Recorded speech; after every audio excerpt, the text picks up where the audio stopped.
Queridos irmãos, queridas irmãs, então esse vídeo de número 479 é Perda do Paraíso, a Gênesis capítulo 12. Então você observa que Vó pediu para pôr uns quadros lá atrás para melhorar o estúdio. Então olha só para você ver, tem um outro quadro lá atrás, tem esse outro quadro. Isso é coisa de Vó, não é coisa minha não. Eu não gosto dessas coisas. Mas é só hoje que eu estou satisfazendo ela, mas eu estou desconfiado que ela vai me fazer um pedido. Quando é assim, quando a esmola é demais, o santo desconfia.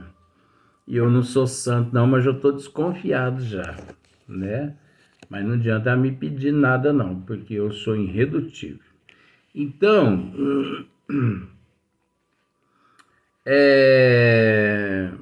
Kardec nos faz entender que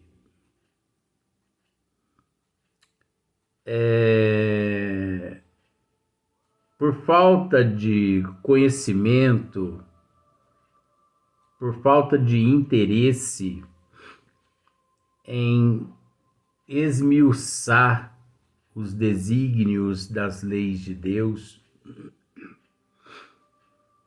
acharam melhor deturpar as leis de Deus do que decifrá-las. Porque decifrar é mais difícil do que deturpar é mais difícil. Não, deturpar é mais fácil do que decifrar. Porque a pessoa deturpada, a pessoa perturbada, a pessoa presa na porta larga, ele não se preocupa com a porta estreita. E nós sabemos que a porta estreita é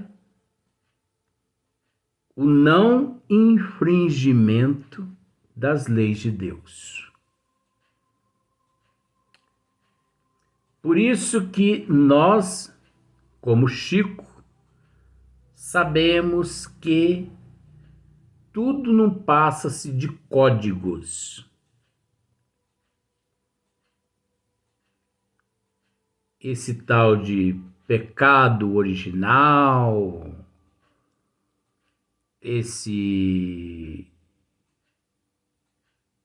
vamos dizer, expulsar Adão e Eva e os filhos do paraíso,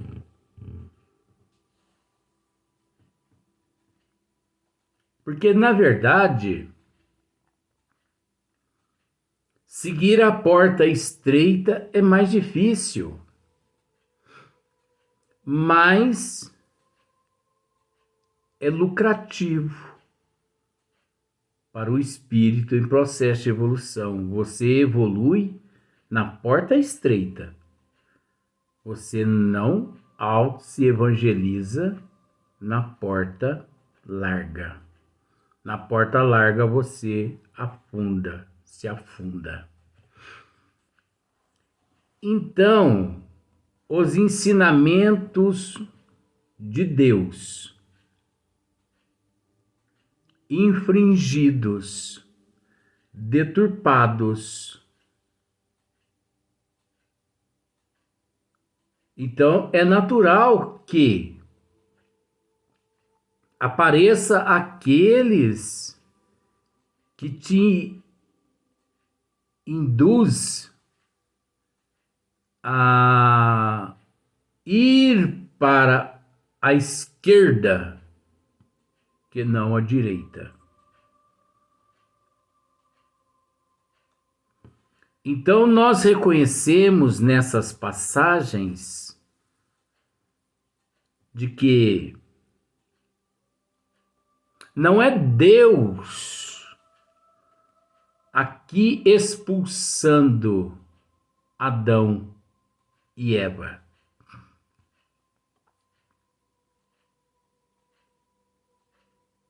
Porque Eva significa a vida. Adão é a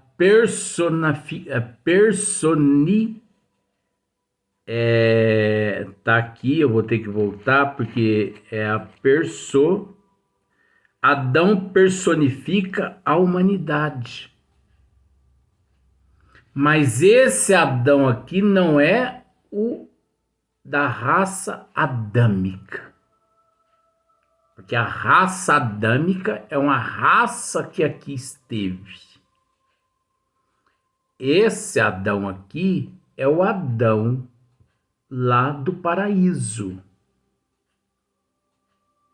das delícias. Só que esse paraíso, essas delícias, é a perdição, é a porta larga. Enquanto deveria eles, ou todos nós, aderir à porta estreita, nós aderimos à porta larga. Então, olha só para você ver. A morte de que ele é ameaçado, porque Adão é ameaçado por aquele Deus, pela morte, né? Com a morte. A morte de que ele é ameaçado, caso infrinja a proibição que se lhe faz, é um aviso das consequências inevitáveis, físicas e morais. Olha, nós acabamos de dizer isso no vídeo anterior. Físicas e morais. Perde a tua moral para você ver o que acontece com a tua vida nesta existência. Você não a recupera. Recupero, Luiz. Não duvido de você. Porque eu não sei até que ponto você consegue batalhar e chegar. Mas na cidade onde você reside, você não recupera a tua moral. Não. Você pode,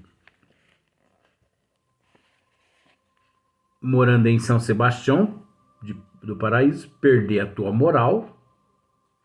E você pode mudar para um outro país, por exemplo, para a Itália. Mas só que, ao mudar para a Itália, você não vai carregar com você as pessoas, mas você vai carregar com você a tua consciência. E lá na Itália, distante dos seres humanos aqui de Paraíso, a tua consciência vai te dizer assim: vim para a Itália porque as pessoas lá não conseguiram me perdoar por ter cometido aquele ato. Você vai sempre carregar com você aquele estigma, aquela mácula, aquela mancha. Diferente daquele consciência limpa. Ele pode entrar no inferno, isso é simbólico. Ele pode entrar no inferno e sair, que nada o perturba. Não é? Então a morte de que ele é ameaçado, caso infrinja a proibição que se lhe faz, é um aviso das consequências inevitáveis, físicas e morais, decorrentes da violação das leis divinas que Deus lhe gravou na consciência. Onde está escritas as leis de Deus? Na consciência. Será que Kardec não decifrou os 6 dias da criação e a perda do paraíso e todas as etnias, todos sistemas, todas as crenças ainda estão batendo cabeça umas às outras, tentando decifrar o Velho Testamento e o Novo Testamento? Porque aqui, conforme Kardec nos esclarece na Gênese, está muito mais que esclarecido. Não há necessidade até então. É por demais evidente que aqui não se trata da morte corporal, tá vendo só? Pois que depois de cometida a falta, Adão ainda viveu longo tempo, mas sim da morte espiritual. Consciência. Ou por outras palavras, da perda dos bens que resultam do adiantamento moral. Não é isso que acontece? Perda figurada pela sua expulsão do jardim de delícias. Que jardim de delícias são esses? Aquele período que você tinha de seguir os desígnios de Deus e não o seguiu. Então, quando você não segue, é óbvio que é como se fosse uma morte. A serpente está longe hoje ser tida como tipo da astúcia. Ela, pois, entra aqui mais pela sua forma do que pelo seu caráter, como alusão à perfídia dos maus conselhos. Eu venho explicando isso aqui no esmiuçamento, olha aqui, ó. Dos maus conselhos que se insinuam como a serpente e da qual, por essa razão, o homem muitas vezes não desconfia. Ao demais, se a serpente, por haver enganado a mulher, é que foi condenada a andar de rojo sobre o ventre, deve-se a deduzir que antes esse animal tinha pernas.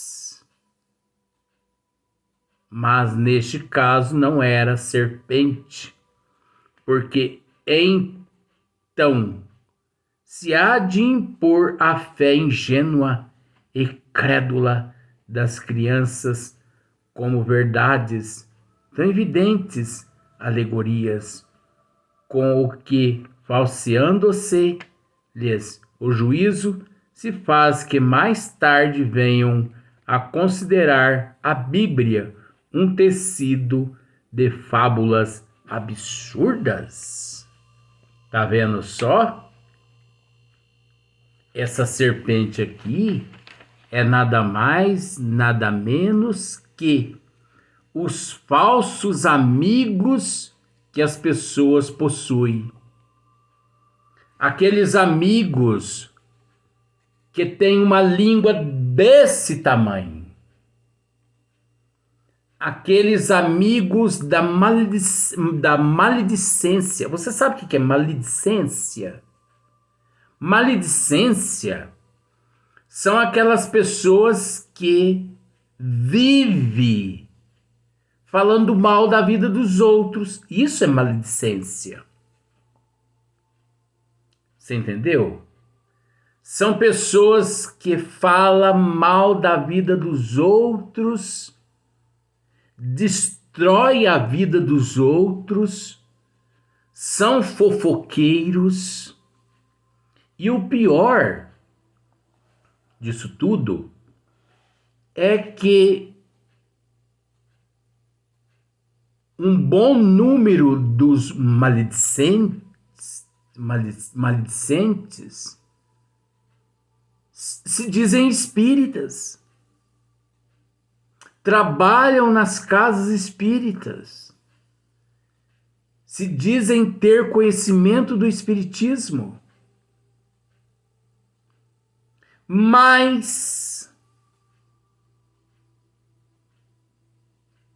são intuídos por espíritos obsessores, espíritos malignos, a agir daquela forma para destruir as outras pessoas. A maledicência. A fofoca é uma maledicência. Eu não sou melhor que ninguém, mas eu ajo da seguinte forma: quando alguém deseja me trazer algo com relação à vida das outras pessoas, às vezes eu até conheço o caso, mas eu,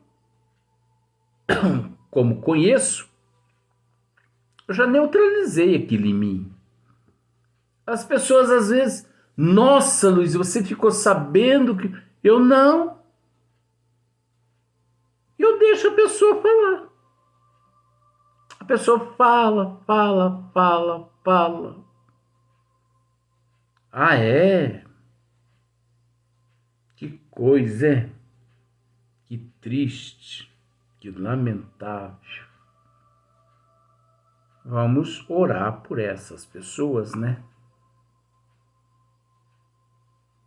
A gente sabe que não é fácil. Porque aqui é um mundo de provas e expiações.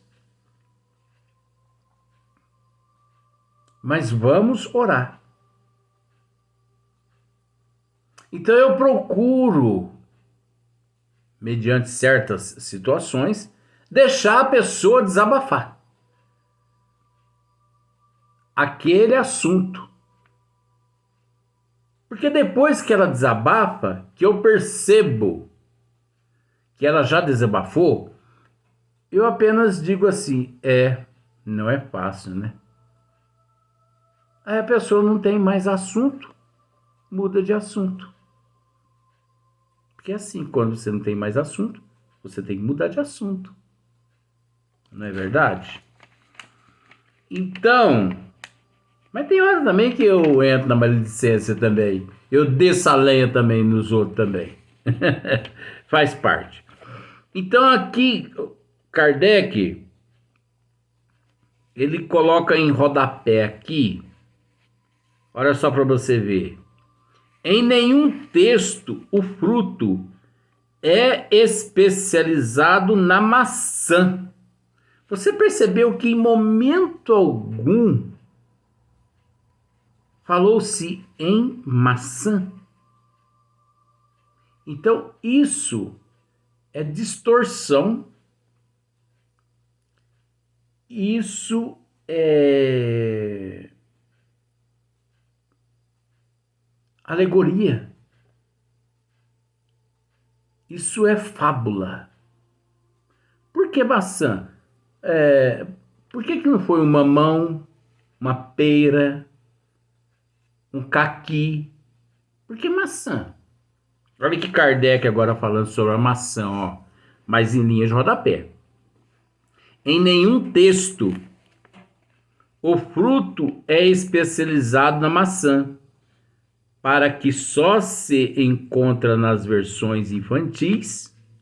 O termo do texto hebreu é peri, que tem as mesmas acepções que em francês, sem determinação de espécie, e pode ser tomado em sentido material, moral, alegórico. Você viu só? Em sentido próprio e figurado. Para os israelitas, não há interpretação obrigatória. Quando uma palavra tem muitas acepções, cada um a entende como quer.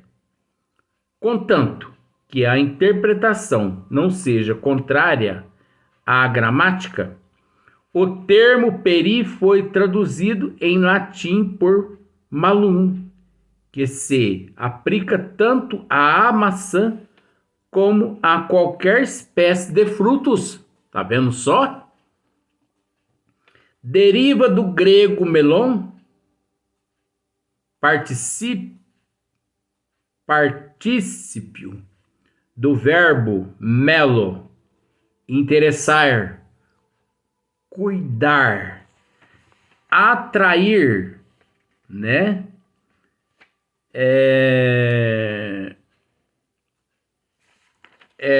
Não termina aqui. Deixa eu ver. Ponto final.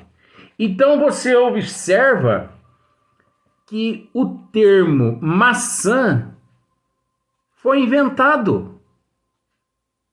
Eu já havia dito isso aqui e eu ainda não havia lido esse rodapé de Kardec.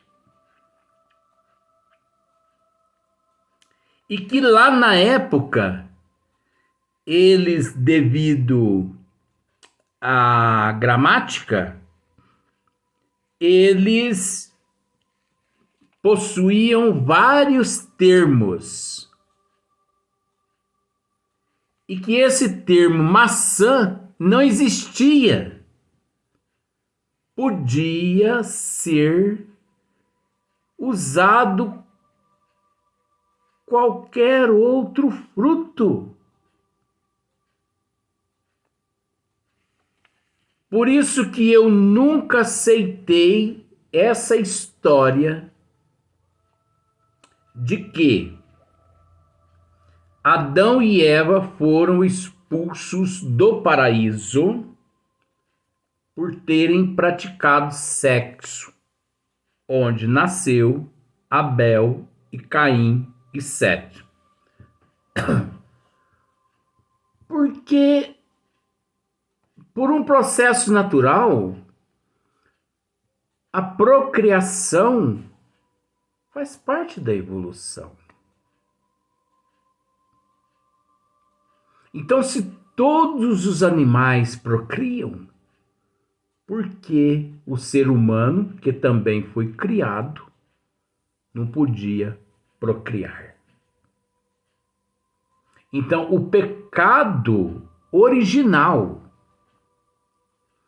ele não se encontra no ato sexual de Adão e Eva.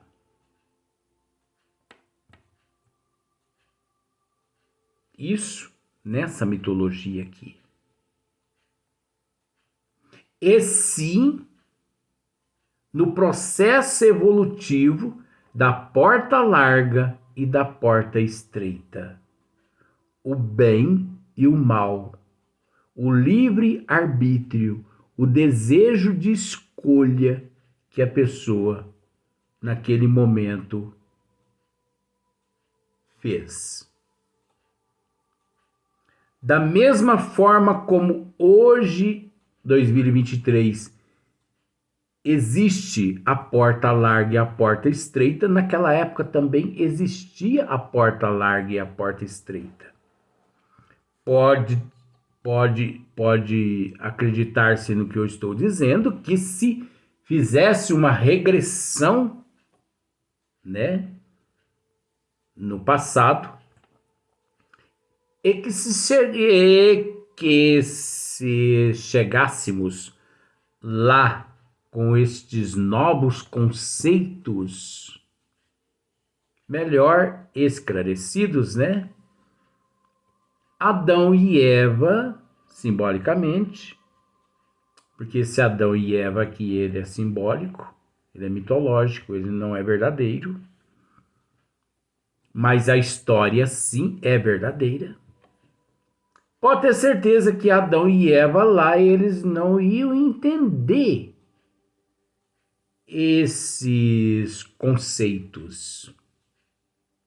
Da mesma forma como muitas pessoas até hoje não conseguem entender os conceitos da mitologia,